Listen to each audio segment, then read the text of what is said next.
Choice words being flung about in the George Zimmerman case just 3 days after defense attorney Mark O'Mara requested the judge fine lead prosecutor Bernie DeLaronda for withholding what he calls a key piece of evidence. The fact that DeLaronda's key witness apparently lied under oath.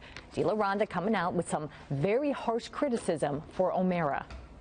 Joining us tonight to talk a little bit more about the latest in the George Zimmerman case is investigative reporter with the Orlando Sentinel, Jeff Weiner. Jeff, thanks for coming in again.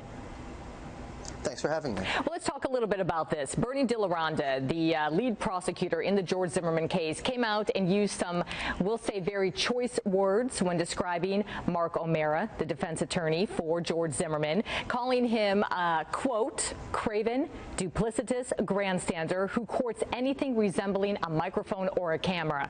Why do you think Bernie DeLaronda went so far out on a limb to use such harsh words? What does he have to gain?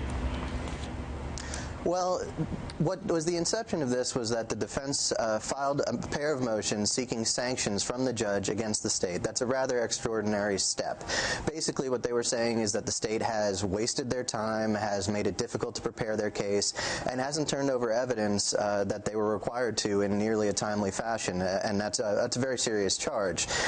They basically said that the state knew for a long time that witness 8, the crucial witness who was on the phone with Trayvon Martin just before the shooting, lied, but didn't tell the defense about that for months and months. Now, Bernie DeLaronda responded to that accusation very seriously in a very seemingly agitated, somewhat sarcastic filing.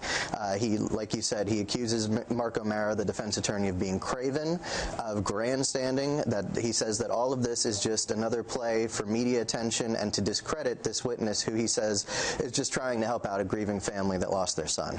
Well, in the end, though, this really has nothing to do with whether or not George Zimmerman shot Trayvon Martin. Well, and that's part of Bernie DeLaronda's point.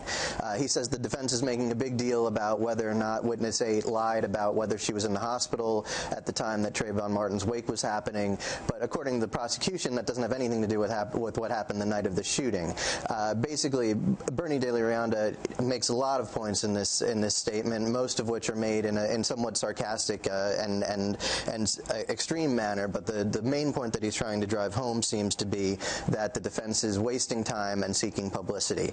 And in fact, one of the quotes that he has in his conclusion says that when the facts are against you, argue the law. When the law is against you, argue the facts. And when the facts and law are both against you, call the other lawyer names. That's what he says Mark O'Mara has been doing basically in most of his recent filings in this case. All right. It sounds like perhaps Mr. DeLaronda is doing a little of the same. All right. Thank you very much, Jeff. We appreciate your time. Thanks for having me. A second